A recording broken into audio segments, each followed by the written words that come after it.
There's also zero loyalty with any of these. I feel like people are just switching around constantly right now. It makes me a little terrified as someone trying to build an AI product. Yeah, I mean, I think there's two factors. In today's episode, we're kicking things off by talking about the obsessions, distractions, and weird internet rabbit holes that somehow still tie back to building real businesses. from chasing new ideas to managing the chaos of running a creative agency. This is the kind of conversation founders rarely say out loud, the part where you're still figuring it out, but you keep showing up anyway. We get honest about what keeps us motivated, what pulls us off track. And what it really takes to build something that lasts. I'm Sean Sun, founder of Miscreants. And I'm Andrew Askins, founder of MetaMonster. All right, enough intro. Let's get rolling. This is the time to be burning VC dollars to build whatever you want to. So we've been thinking about how do we make that easier? I have blown so much money this week. I tried Claude Code for the first time. I feel like that's a personal hate. The point of margins is the editing experience, and the roles were secondary. Anyone that tells you they're investing in Magic the Gathering is lying to you and themselves. Every small move is how we get.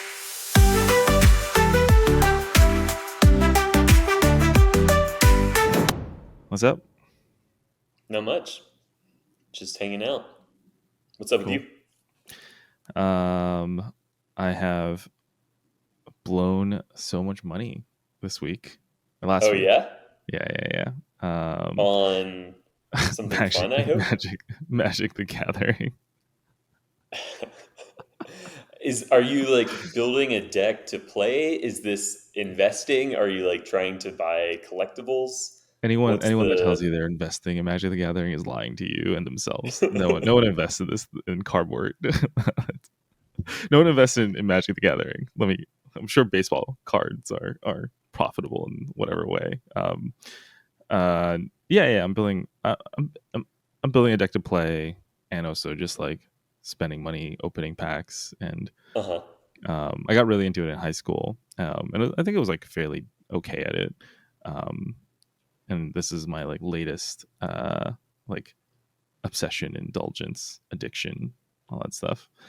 For whatever reason, I never got into Magic. I was super into Pokemon, and like I was collected Pokemon cards like crazy back in the day. But I never. Pokemon's huge now, by the way. Yeah, I know. Yeah. I like have a couple of creators I follow on YouTube.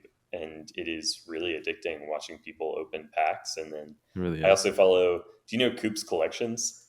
No. His whole MO is just that he's like really stupid nice to people, like mostly little kids. And so like little kids, he pretty openly says he doesn't make that much money selling. He makes most of his money from content. And so like little kids will come up to him at shows and he'll just give away cards and stuff. Nice.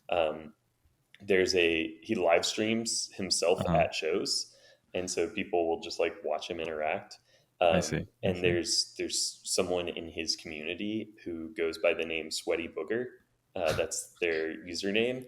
Okay. And like Sweaty Booger is famous on Coop's Collections because he will often like donate money so that Coop can slab a kid. It's pretty. So he can what a kid? Slab a kid, which means give them a graded card in a slab. Yeah. Slab a kid. Okay. A kid. There's like all this funny, like, I feel like even more than some of the other YouTube shows I watch, it has very quickly, because I think he's only been doing it for a year or two, it has very quickly developed lore and its own terminology and everything. It's funny. Yeah. Cool. Slab a kid. Okay, that is not what I thought you said.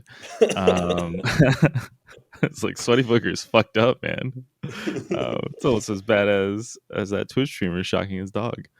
Oh fuck! I don't want to know about that. Don't tell me. Okay. I would rather not. All right. Fuck that person is all I have to say. I don't even know, but I don't need to know. Okay. Yeah, this is whoever's listening. This is just an internet culture Magic the Gathering podcast now. Oh, dude, if you want to just go deep on like our latest YouTube obsessions, I can do that any day. I've been getting really into like the Caleb Heron world lately. He's a comedian based out of LA who's like, he is super progressive, but is from Kansas City and like grew up evangelical. And so I think he does a good job of making fun of like progressives and like the right. And How do you spell it? Caleb Heron, I think is how you pronounce it. Hearon. Oh, okay. I know who this is. Yeah. No, his stuff Yeah. is cool. Bigger I've dude. never heard his name Who's read like, out loud. yeah, it's, I never know if I'm saying it right, but Yeah. I've been listening to his podcast a bunch and Nice. Watching clips. Cool. Sweet. Yeah. Yeah, I think I've seen some of his clips. It's pretty funny. He also does like stand up, right? Yeah, I think he does stand up. I think he's working on a movie. Was writing Nice. he wrote for some TV show I had watched, a pretty big one, I think. I can't remember what it was.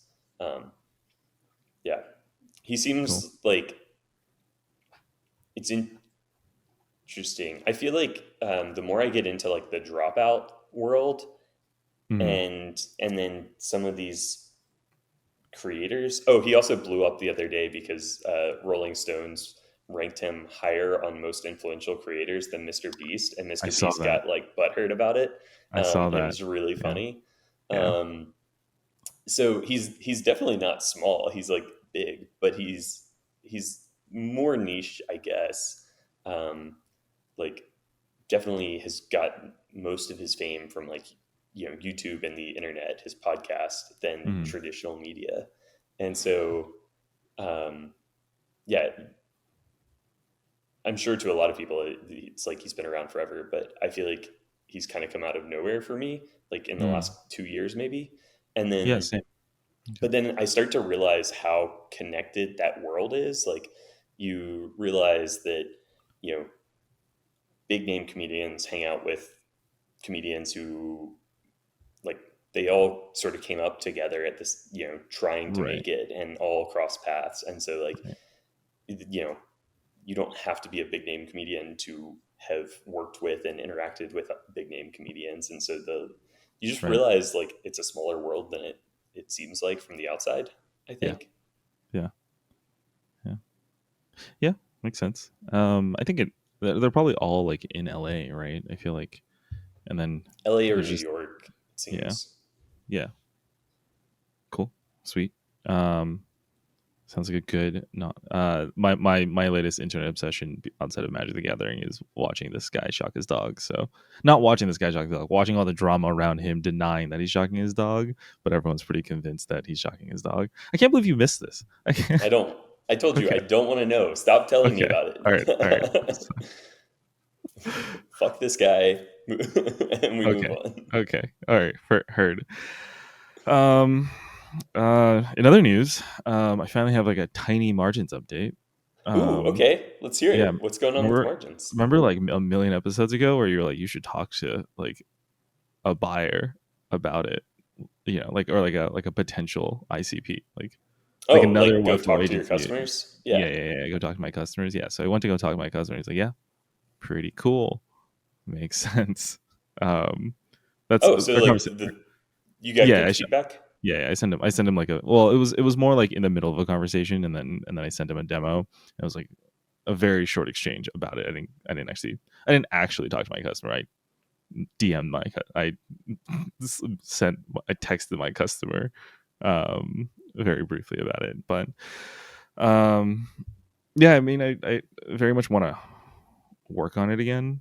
I have concerns. I don't know if I don't know if we talked about this last time, but I can't tell if it's because like I just have shiny object syndrome and like not enough conviction that I want to think about doing something else versus continuing with this. Like, so I don't know, because like the reasons why I feel like it's less exciting is one of the values of like margins is the fact that you get like role-based access for CMS, like per CMS collection, which is now a feature, or is very soon going to be a feature in Webflow Enterprise. So like kind of feel like it's not as cool. But to be so fair, maybe, that always felt like very secondary benefit to me. I see. I see. Like, fair enough. It always felt like that was a bad thing to bet on, because Webflow was never going to want you to take money away from them by giving everyone role-based access control.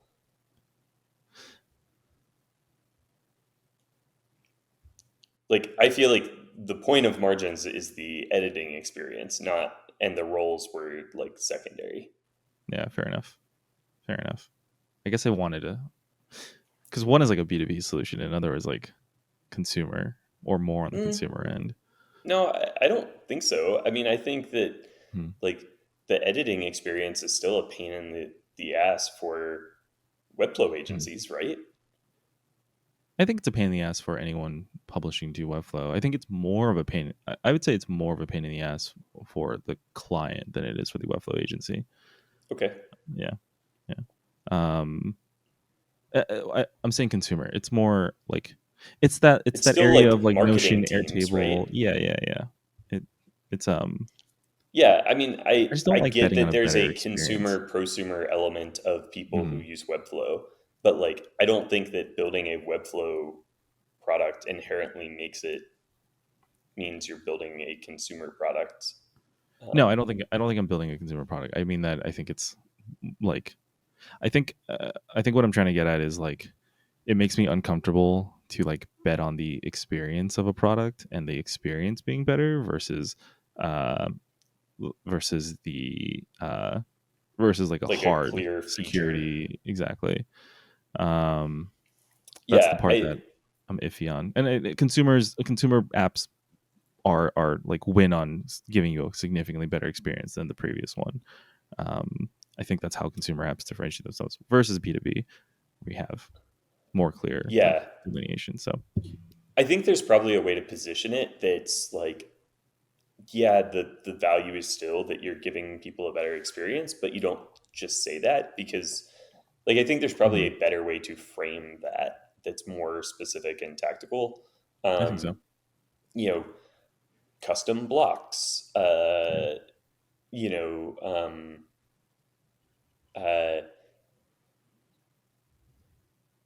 something with like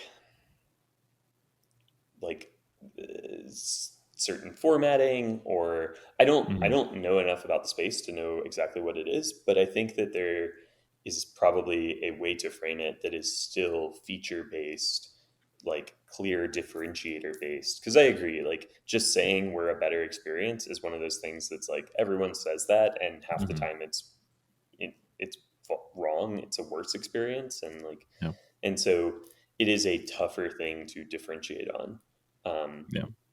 But I don't. Yeah, to me the RBAC stuff always seemed like Webflow was eventually going to build it.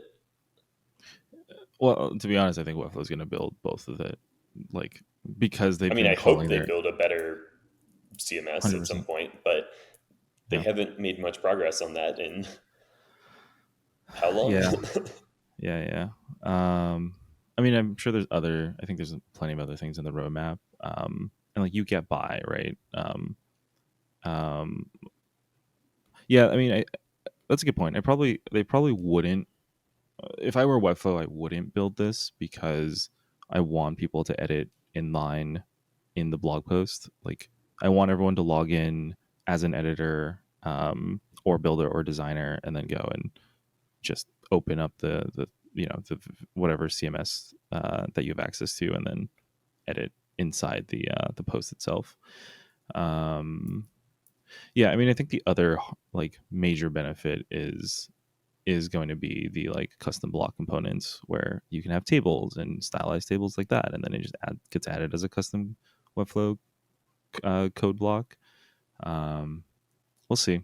Yeah, there are a lot of really cool Webflow things happening at the moment, though.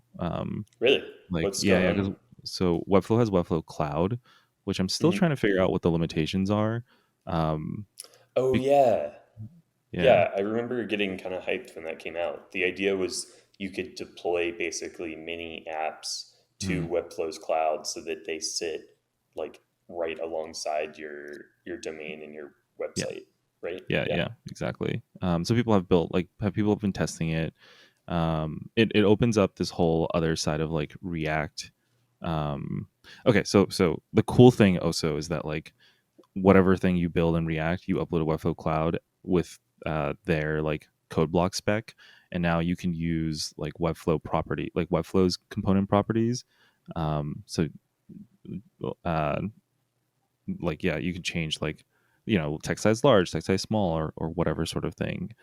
It's kind of funny because now we're just building like it kind of like more and more it feels like like building React or vibe coding a React component, dropping it on Webflow, and Webflow is just the hosting provider of your React That would be weird. website.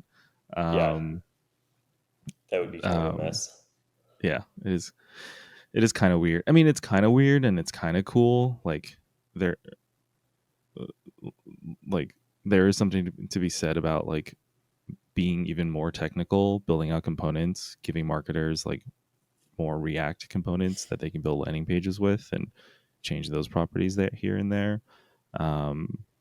It is a little odd. Anyway, it's picked up so steam. You can build a React component, deploy it to Webflow Cloud, and then use it in the Webflow editor? Yeah, exactly. Oh, that's exactly. cool. Okay, it is cool. Okay, that makes a lot more sense. I was like, I thought you meant people were literally just using this as like a render or fly.io alternative for React websites or something. Well, the thing is like if you can do the first part, you can also do the second part. You can. This is what I mean by it. But having those components in a visual editor is a big value add versus just having those components sitting on a raw server somewhere. Like going 100%. Yeah, 100%. Full like just hard coded. Yeah. I mean, it's super cool. It's picked up steam recently because like some people have been making, because people are basically they go open up Claude Code, they pull off a React component from a React inspo library, they pull it down, and then they pull the Webflow code block API documentations. Mm-hmm. Like build me a code block for this, and they upload it, and like people are building like weather widgets and stuff. The most useful immediate value we got out of it was like just dumping like an icon library into Webflow, so we could just like pick we can pick icons on the fly rather than dragging SVGs in or creating like a logo component or like an icon component for ourselves. Anyway, so that's been cool. I was looking at like a no code. This has been around for a while, but like this no code database called Xano, XANO. We have a client that wants to build something, but like a I'm not going to talk about what it is exactly, but it's effectively a full stack app. And it's one of the solutions that probably is like the best fit for all of this. But anyway, that's your Webflow update for the day. Kind of on this topic, I tried Claude Code for the first time. I wanted to vibe code a prototype of some features that I've been trying to figure out how to explain in MetaMonster. And so I was like, I started in Replit, and then quickly ran out of tokens. And also Replit just felt kind of clunky.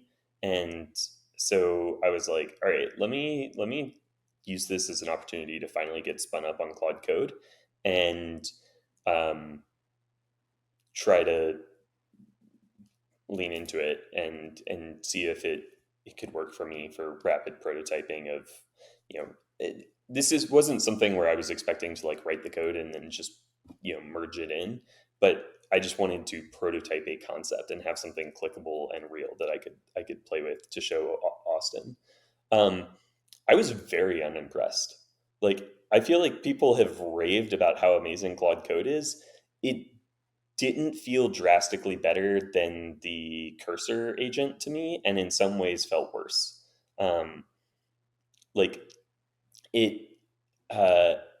It did the classic Claude thing where I would give it instructions and it would do something that would achieve the same result, but not in the way that I asked for.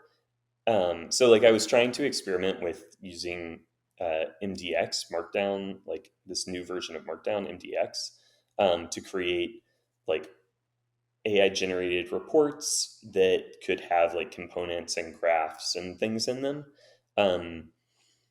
And it kept being like, okay, here, I did it. And it's like, no, you didn't. You just like used Markdown and then wrote some code to interpret that Markdown differently. And I was like, that's not what I asked you to do.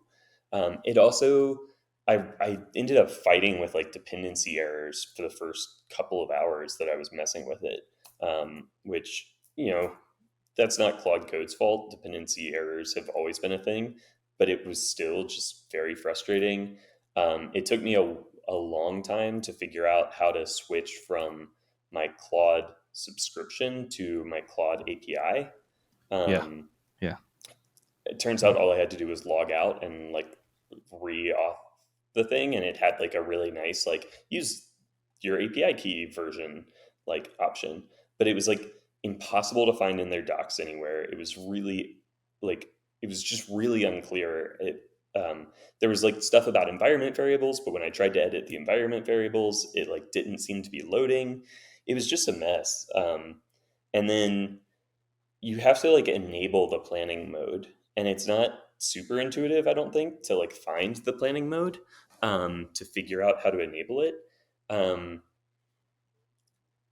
so I was basically just using it in a mode that felt a lot like Cursor for most of the day. And it just, I don't know, man, it felt kind of clunky. And I felt like the Cursor agent is not that far off. I know people swear by Claude Code, and I think if you take the time to get it set up, and like really set up like kind of a spec-driven development workflow and everything, I think it can be pretty powerful. But Austin also says that he's had some trouble with it doing total like greenfield stuff, that it seems to be better when it has the context of an existing code base to reference. But yeah, I was pretty underwhelmed, which was kind of surprising. Cool. I don't know if that's because, I wonder if that's because the Cursor agent has also just gotten better since the release I'm sure of Claude it has, Code yeah. as well. Cool. Good to know. Have you played with it at all yet?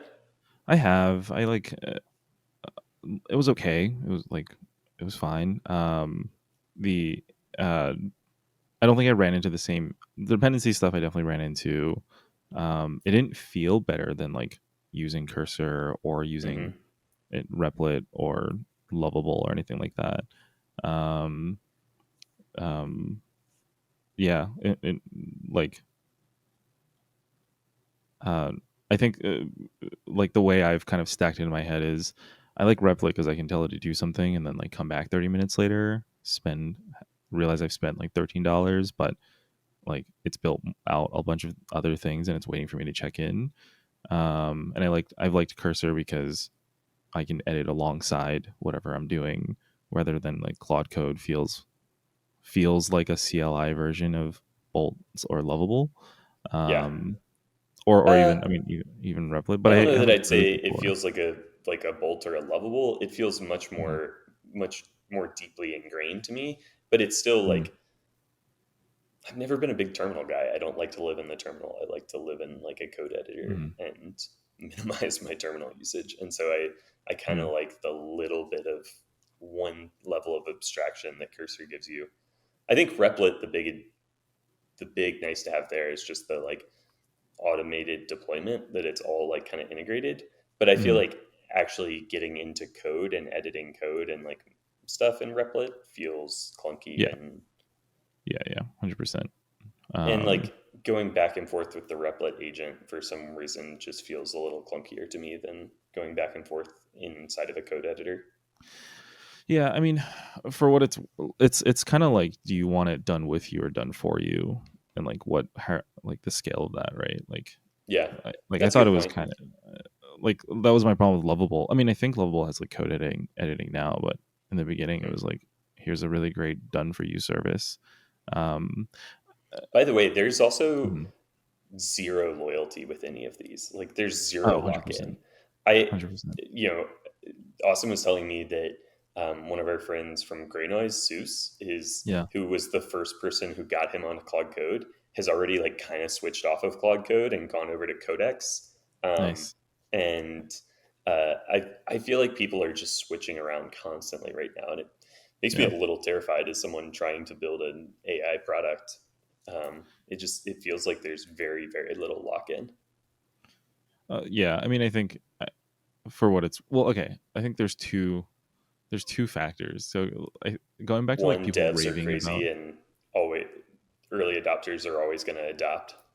Yeah, well, that. But I think like one, I think the like fanaticness of Claude Code, and then the fanaticness of Codex, and the fanaticness of all these things is just through a lot of paid like UGC content that we don't see. Like I think there has been like people talk, like I feel like I've scrolled past Twitter posts about people saying like, yeah, plenty of these people do get paid in one way or another, where they don't release that it's a paid partnership, and it's why influencers get early access and all this sort of stuff, and then they're I saw something with like DeepSeek had apparently used like I couldn't tell if people were actually trying to say that DeepSeek's model didn't do what it claimed it could do, but apparently a lot of the hype around DeepSeek when it launched was bot generated.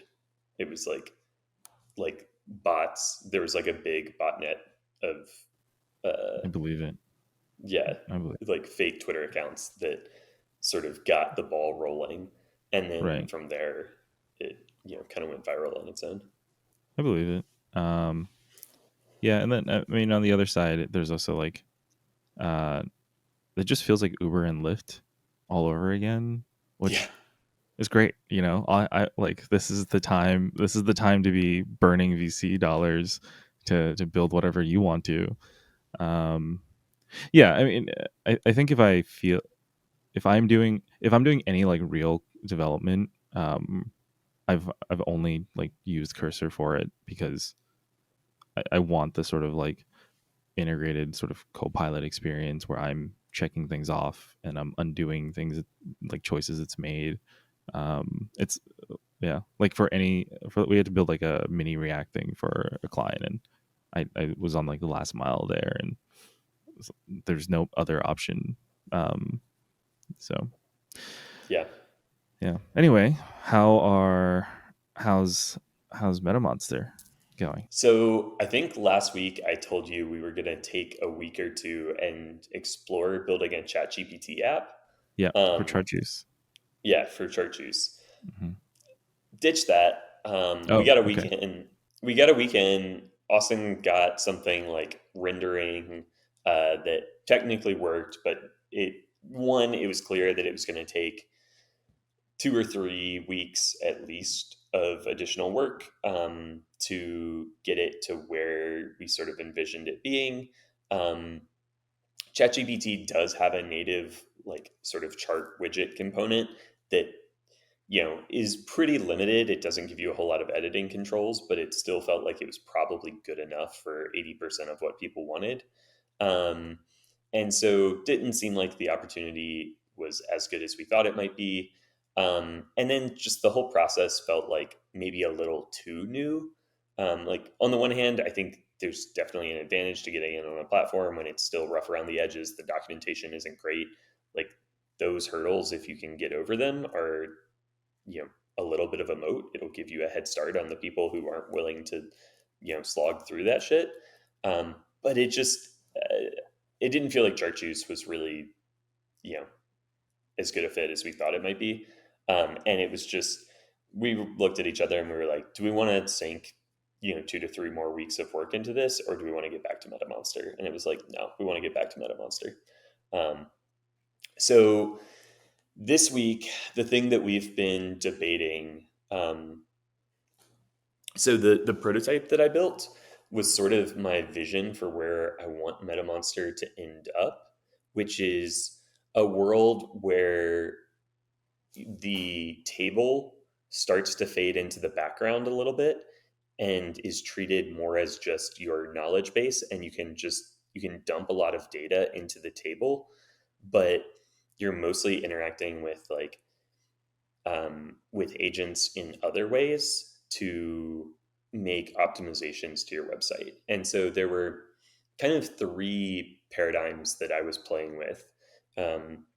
One is, I think we're going to need some concept of like a report, something that is, a little more prescriptive, a little bit more,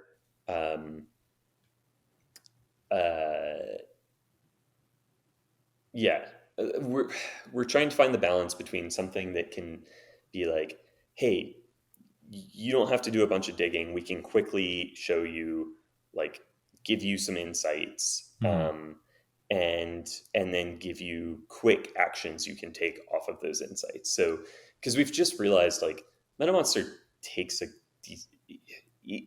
it might be easier to use than AirOps in some ways, in that like you can get to doing optimizations faster, but it's still like doing more sophisticated things, doing multiple things at once is still like kind of clunky and just slow. And like you have to know the prompt library pretty well. You have to know how the tool works pretty well to be able to write prompts well. And like there's a lot of knowledge that it still takes to like get in and use MetaMonster and use it well. So we've been thinking about how do we make that easier? And then also how do we move from like vitamin problems to painkiller problems? And so, as far as making the tool easier to use, some version of out-of-the-box reporting that hopefully we do in a way that you can customize it so that it's not just like us being super opinionated, but it's like us giving you tools to build reports based on the things you care about, and then giving you sensible defaults to like, so you could come in and just use it as is, or you could dig in and start customizing it if you want to. So some version of reporting. I do think we're going to need some version of workflows, the ability to string multiple prompts together, do them in some sort of order, have human in the loop steps in there at some point. But I will say, I don't want to build like a workflow builder, right? I don't want to build a direct AirOps clone. I don't want to build just like the drag and drop canvas builder thing that is in every fucking app right now. I know. I just had a client pitch me on that yesterday. They're fucking everywhere, and I'm tired of them. And so we're trying to think of workflows a little bit differently. We're trying to think of like, what if a workflow is more of like either a checklist, like just sort of a set of steps, or even a workflow is basically just a prompt that can reference other prompts, and like, so it's just like an SOP. It's just like a document like you would give to a human. And so we were playing around with some of those concepts.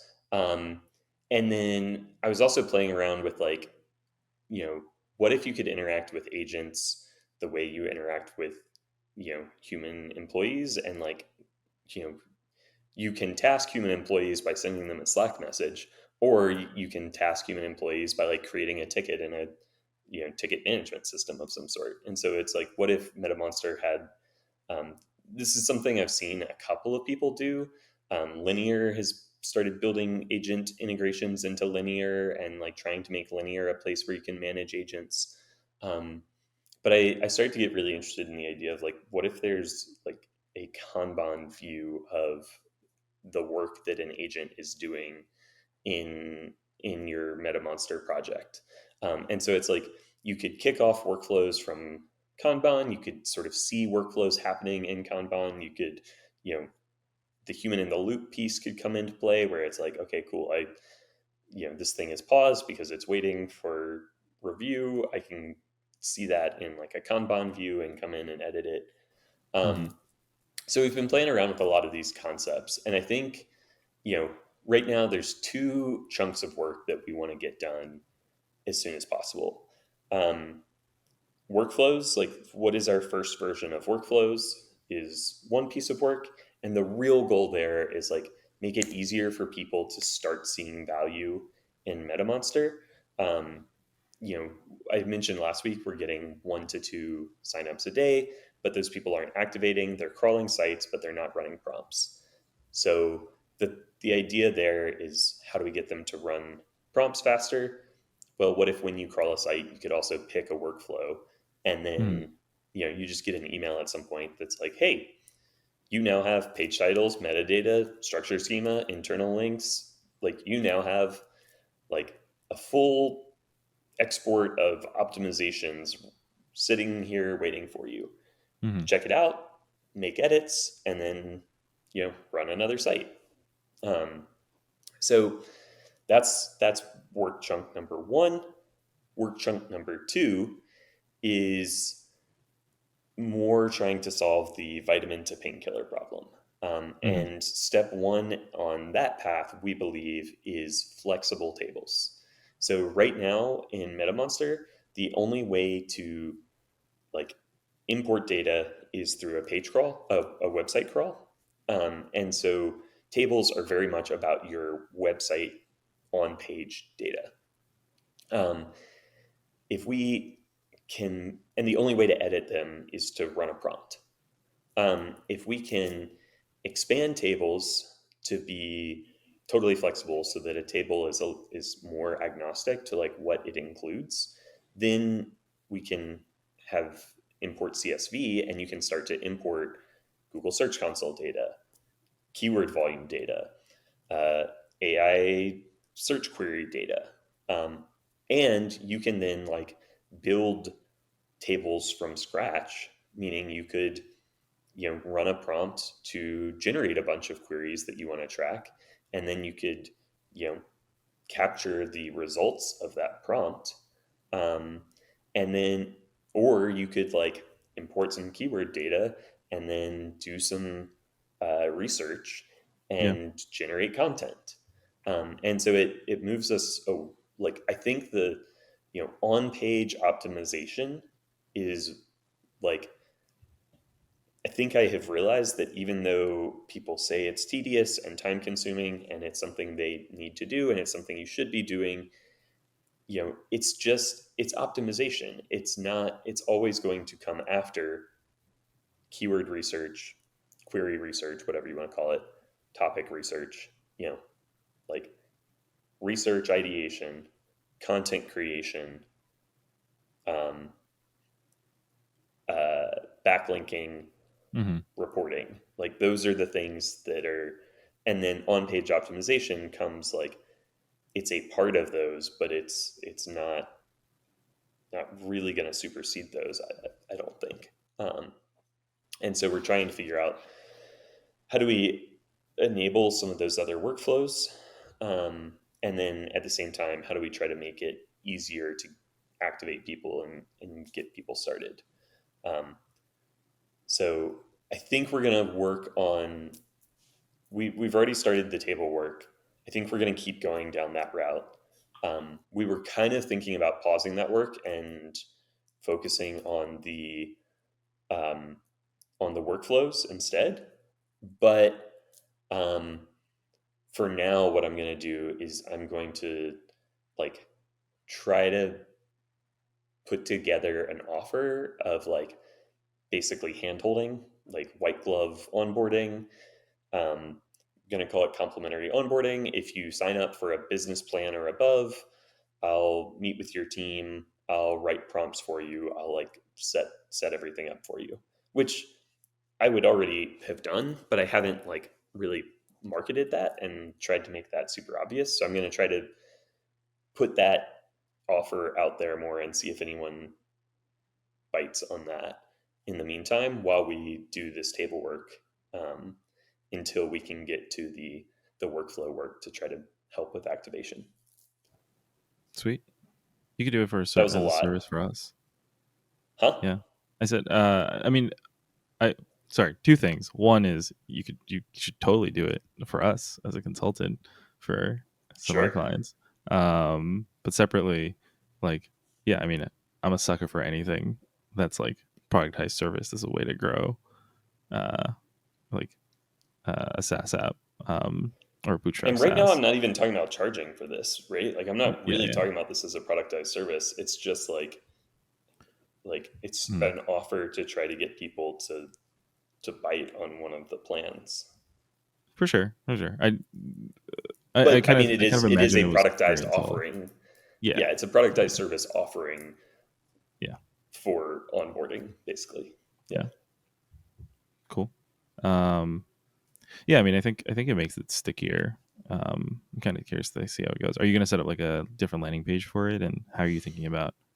I think what I'll do is I'm going to update the pricing so that to like include like a little snippet that says like on the upper tiers, the two most expensive plans, like complimentary onboarding, and then like link to a landing page that like outlines our onboarding offering, which I think is going to just be for right now, like it's just going to be like a discovery session to figure out what prompts, like what you want to do with MetaMonster.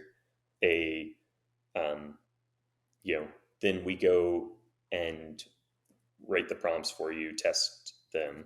We do an implementation session to like get them into your version of MetaMonster and get you using them and comfortable with them.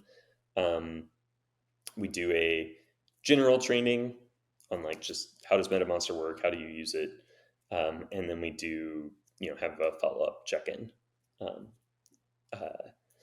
and we'll gonna say we'll do up to like 10 custom prompts for you or something like that. And so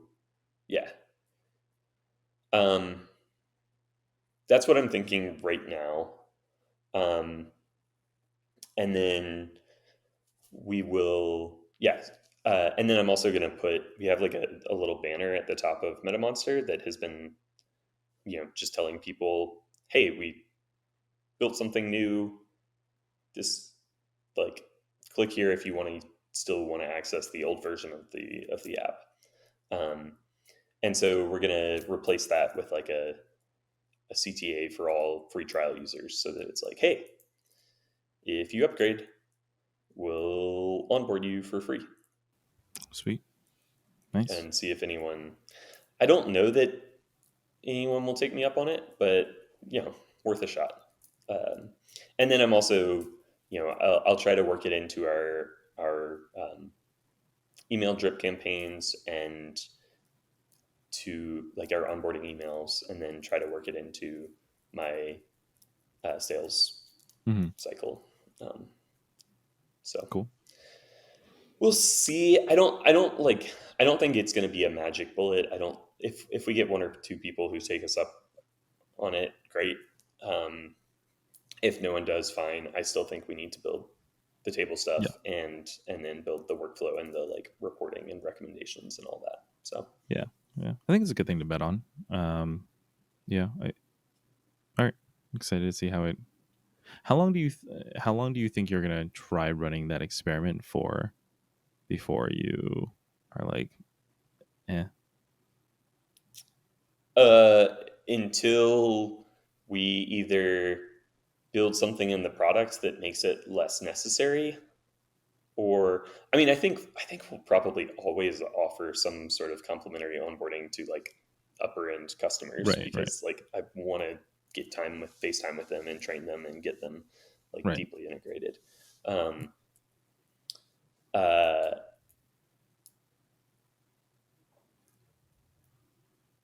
So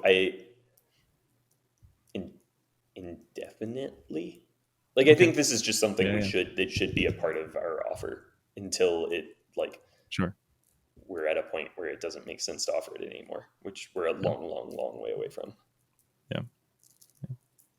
Cool. Okay.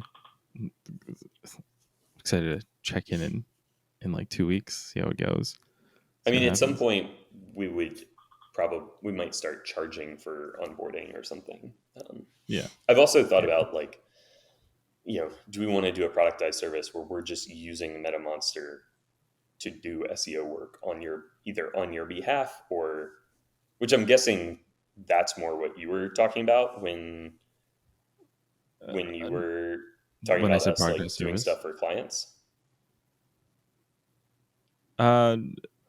Yes. Yeah. Well, it was like a segment of what you of in my head was like the what was in your head when you said you should do this for miscreants clients? Oh, like the SEO, keyword research, the content planning. I mean, honestly, those parts, like the research, like the ideation and the research, and then, I mean, I guess you could also just be a managed service of MetaMonster, but for our miscreants clients on our miscreants account. Yeah, I don't know. I heard. So the thing, I heard you were gonna. The thing you wanted is like, let's dig into this because this is helpful and important, right? Yeah. You didn't really want the onboarding offering that I just described. Like, that's not what you needed. No. What you wanted was someone to do SEO work for your clients. Yeah. And when you thought about doing SEO work, it wasn't generate meta titles and structured schema and internal links. It was keyword research, content creation. Like what was it? Or like content planning. I would say content planning, keyword research, and like, well, like, I'm, for what it's worth, we have a subscription to MetaMonster, so you generating meta descriptions is not useful. You offering onboarding. The thing is, like I always hate complimentary onboarding services from SaaS companies, but that's like I feel like that's a personal hate because, well, plenty of them offer it, and I'm sure they offer it because it's valuable to other clients, and we see our clients when they like buy SaaS tools, like talk about how they're going to go work with the CSA at whatever sort of thing that they've bought and work with them.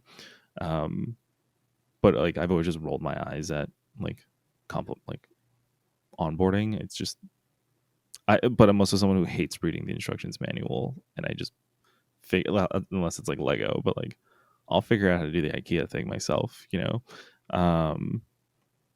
which works like 80% of the time. Sometimes you get unstable shelves. Okay. So what would, let's say we did do, some sort of productized service through miscreants for your clients. Sure. What do you want, and what do you want to pay for it?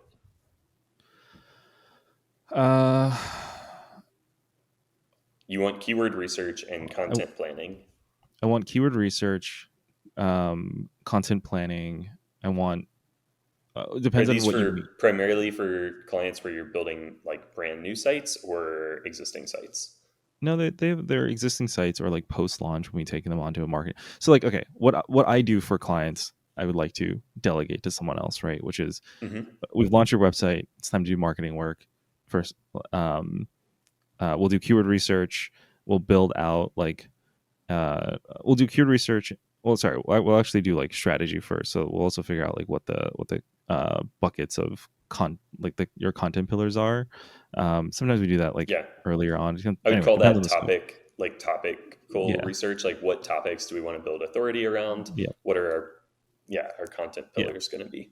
Yep. Yeah, absolutely. But then I have to go into Ahrefs, find keywords, do all that stuff, and then create sort of a list of articles or ideas for articles, which we then review with the client of like what's worth doing, what's not worth doing, what things can we get like your unique opinion and ideas on, or use some of those unique philosophies on. And then depending on the ones that they've picked, we put together like a calendar. From the calendar, and with each one we just start putting we start putting together outlines, and then it gets written. So I think all of that part, maybe up to like outline, because like an outline, I think an outline I can have a writer. Well, that's how our writer works anyway. But it's all the other, like that first part is all the parts that I have to go do myself. Yeah. What if you could have the outlines too, and then just hand the writer an outline? Yeah, I mean that'd be great. Make my writer cheaper. Yeah. Interesting. Yeah. Okay. Okay, cool. What would you pay for that?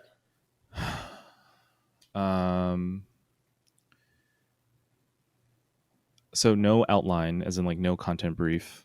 Sure. We'll cut that part out for now. $300 a client if I'm being cheap. $700 if I'm being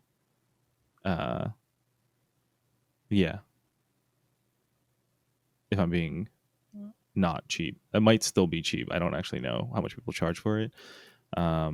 Yeah, I mean, some people charge thousands of dollars for this. Some people charge hundreds of dollars for this.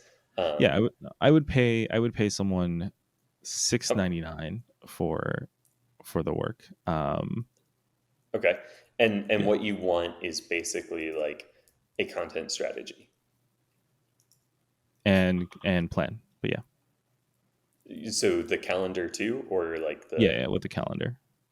Okay, but the calendar needs client approval before you create it, or it doesn't have to. How many revisions do you want?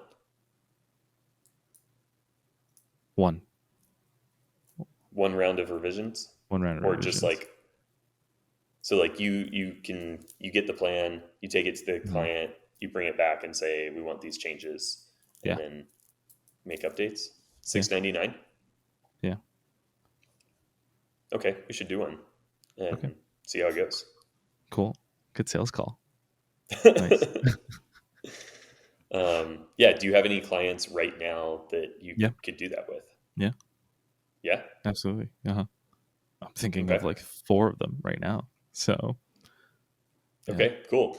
The kind of shitty part is like a lot of that I can't do well in MetaMonster right now. So I would have to use other tools besides MetaMonster, but that's exactly what I'm talking about, where it's like, I want to change that. I want to be able to do all of that in MetaMonster as soon as humanly possible. Right. Well, I think the keyword research stuff, my understanding is that the way most people are building their own keyword research stuff is that they all pull from the same like API. And there's like a handful of like keyword APIs.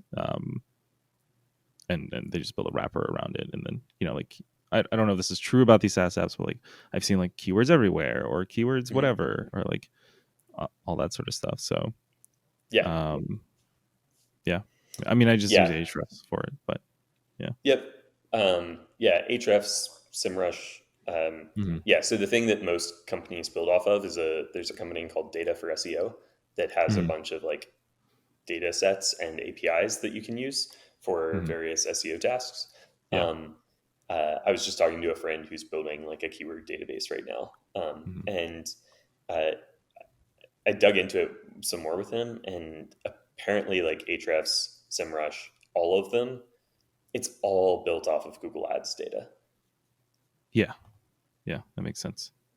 Like that's where volume and difficulty and stuff comes from. It's all based on Google Ads.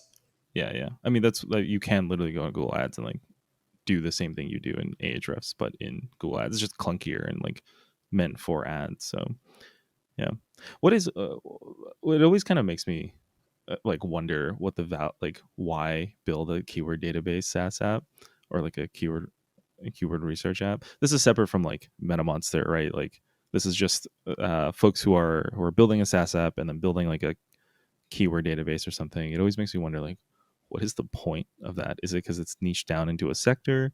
Is it because they have like versus just building like an integration with Ahrefs or something? Yes, I guess so. Yeah. Like you're talking about someone's building an SEO tool. Why did they add keyword data to their SEO tool?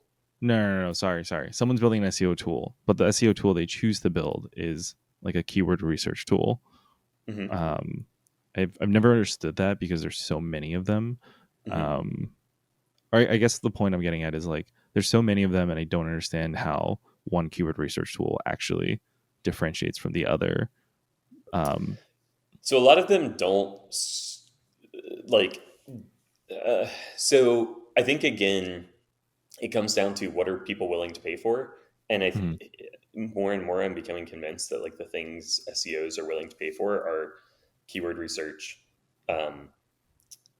Like it's not just keyword research, it's other analytics, but it's like, help me build the strategy, help me create the content, help me get links, and then help me like report on progress and like monitor it all. Like those are the things. And so I think a lot of tools add keyword data for kind of the same reason we're adding keyword data, which is just like you start off doing something else, and then it's just easier if the keyword data is there. 100%. Because so like that's exactly like my friend who was working on this keyword database. You know, his tool is really more in like the ClearScope Surfer category, where his strongest differentiator is his outline building workflow, like how he helps you quickly build outlines based on competitive research and stuff. And that's his strength. And then people just, you know, there's a subset of his audience that are writers who aren't really SEOs who need to do SEO. And so like they're not paying for Ahrefs already. Also, Ahrefs is, you know, if you want Ahrefs API access, it's like $1,500 or $1,800 a month. So otherwise you've got to do the keyword research in Ahrefs and then export it and then import it. And so it's just ends up being easier to have it in there for the people who want to do more in your product. Yeah, I totally understand why someone who's building a different SEO tool builds a keywords database for their SEO tool. In my head, I thought this person was specifically building like a keywords research and rank tracker, or not even like necessarily the rank tracker part. And that's the part that like, because like there's plenty of them on like AppSumo, and then also plenty of them like every once in a while one or two pops up for sale on like Acquire or whatever for like $2,000 to $4,000, and I'm always just like, I think that's more just the copycat world where it's like people just go, what are people paying for? They're paying a fuck ton of money for Ahrefs. I'm just going to build an Ahrefs, and they don't do they don't give any thought to how they're going to differentiate. They're just like, I'm going to build a cheaper Ahrefs. And then it's like, oh, Ahrefs, this is hard. Like, it is hard. Like my friend who was building the keyword database, like just getting all of the data out of data for SEO into his own database where he can index it and do everything he wants with it was taking a lot of programming work. I believe it. That makes sense. Because it's just like, you know, a bunch of records. Yeah, it is a bunch of records, and I feel like at that point, like performance becomes the biggest thing to work on. So performance and linking, right? Because keyword research comes down to how do you link keywords together? And so that's the other way that people differentiate is it's like, can I give you better suggestions based off of like some small seed data? You know, keyword research typically works with like a human going in and being like, starting with either at the minimum, like a topic or, you know, a list of keywords that they just generated out their heads. And then it's like, okay, what other keywords are related to those keywords that I didn't think about that are valuable? And then it's like, let me dig through Search Console data and figure out like what keywords are we already ranking for that we're not, you know, that we're, you know, we're not optimizing for. Let me pull those in. Let me, you know, and now there's like topical authority and stuff. But to be honest with you, I actually think AI is pretty good at it. That's how I do my keyword research. I just tell me about that. What does that look like? I have a bunch of like I have a topic like I have a space. I have a sector in security. Let's say it's mobile app security, not a client of ours. So do mobile app security. From there, I know I have a couple of seed keywords that I have. I take those seed keywords, which might have like super high search volume already. Maybe I go to Ahrefs and I just like look up a couple more, right? I take like a list of 10. I go to like ChatGPT or Claude, and I'm just like I want more keywords and search phrases. Perform like a latent semantic analysis or latent semantic indexing on this set of keywords. Suggest 50 of them, and then I take that list and I dump it into Ahrefs, and I go, okay, this ranks for stuff. This doesn't rank for stuff. Blah blah blah blah. And then I add it to a list so that I can grab it out later for a client. Which is all in all like 15 to 30 minutes of work, but I don't want to do it anymore. Mm-hmm. And I'm sure there's like other ways that SEOs have found that like I feel like this is like the like maybe it's not like the most surface level, but it's like barely a layer deep in terms of like SEO keyword research. Yeah. Cool. These clients that I'm going to be doing keyword research for, do they have like Search Console set up, and are they ranking for things already, or is it mostly like kind of net new? Like it just depends. Different. Yeah. It depends. Yeah. Some yes, some no. Okay. Cool. Yeah. Cool. Yeah. Let's do one or two and see how it goes. Sure. Yeah. I can send you. We can talk off the call. Cool. Unless, so I don't just talk about every single client and put it out there. Cool. Sweet. Go to Hawaii in 2 weeks. Oh, sick. Yeah. That's cool. Yeah. What for? Are you taking a vacation? I'm making an attempt to take a vacation. We'll see how it goes. Okay. Yeah. We'll see. Impressed. Uh-huh. The friends I'm going with are aware of my usual work schedule, so because they were the friends I went to with Japan, and they're like, this poor guy. How long are you gonna be in Hawaii? 2 weeks. So sick. I'm gone 27th to 7th. Oh, hey, I'm gonna be in Mexico the 25th through the 8th. So basically the same. Yeah. All right, so you guys won't hear from us because we will be partying in different places. Yeah. I was going to take my microphone and record, but we don't have to. No, we'll see. You should take an actual vacation. We're already on a once a month recording schedule anyway. So yeah, they're used to it. They know. Plus, it's an extra long episode. It's we've been recording for over an hour. Yeah, exactly. Cool. Okay. Well, have fun in Mexico. Kind of wish I was going to Mexico instead. To be honest with you, the dartboard unfortunately said.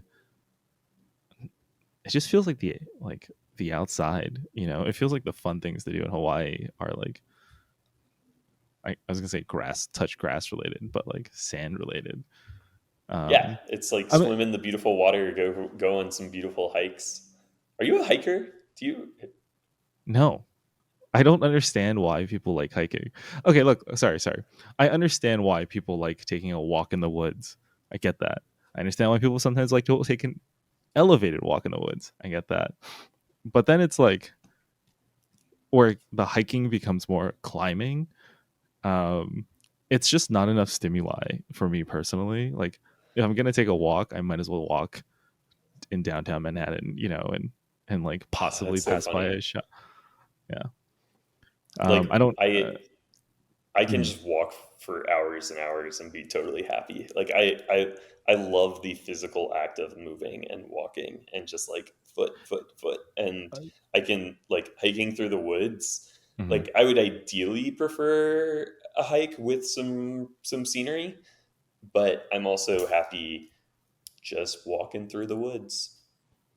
Yeah. It doesn't have to be a ton of elevation and pretty. I love going for a walk. I also love going for a walk. I just prefer like stimuli when I'm walking. But like I have a fine hike if I can just plug in a podcast and like listen to it while walking. That's fine. Sure. That's a great hike to me. One of the things I love about going for a solo hike is you can listen to a podcast sometimes. You can listen to nature sometimes. You can walk at your own pace. You can do whatever the fuck you want. Yeah, I'm with you. I just don't. It's the part where it gets into like, you got to go climb a mountain and you got to go put this extra work in. I just don't, at the end of it, this concept of like type 1, type 2, type 3 fun. Mm-hmm. Yeah, 100%. I just don't get the reward at the end with it. Like, I understand it's type 2 fun for other people. I just get out of it. Is my favorite kind of fun. Like, it's also my favorite type of fun. I love fun that sucks in the moment. I think what I'm trying to get at is, I don't really think that it sucks in the moment because like I'm just moving. It just like sucks overall, and it sucks more at the end for me. Like, I don't feel like I had fun doing it, and I don't feel like I look back on it, it's like, oh, that was like a fun time. That's so funny. Anyway, yeah. This is me venting at this point. Maybe you just need to go for harder hikes. Sure, maybe. Like if the hike was steep enough and it was hard, maybe it would be more interesting. Maybe. Or like, what about a hike with some crazy exposure where you're like, ooh, if I step 3 feet to the left, I might die. That doesn't sound like type 2 fun at all. Like, that sounds. What do you mean? That is what is type 3 fun? Type 3 fun? Okay, so type 1 fun is fun in the moment. Type 2 fun is hard in the moment, fun when you're looking back on it. And then type 3 fun is not fun at all. Trauma. Type 3 fun is trauma. I feel like that's... Yeah, I don't feel like... I feel like I've gone on hikes that were challenging before because I've been tricked to go on one with my friends who were just like, oh, we're taking a walk in the park, and it became no longer a park. I don't feel like I look back on any of that fondly. I don't feel like I look back on any like, or even a walk in like, or like a easy hike. I don't feel like I've ever looked back on being in greenery as like, this was enjoyable no matter the difficulty. I like rock climbing. Rock climbing's great. I was about to say, you're a climber. Yeah, rock climbing's fun. That's but not like Patagonia type of rock climbing or whatever. That's not a mountain, but like I'm thinking about it's an area, where people go rock climbing. Sure. Yeah, I enjoy. It's actually one of the I think I just enjoy AC too much, to be honest with you. I think that's probably what it is. That's honestly. That's fair. Okay. I'll see you later. Well, we were just rambling. Yeah, man. Enjoy your AC. Cool. Bye. Thanks. It's too cold for AC. Bye.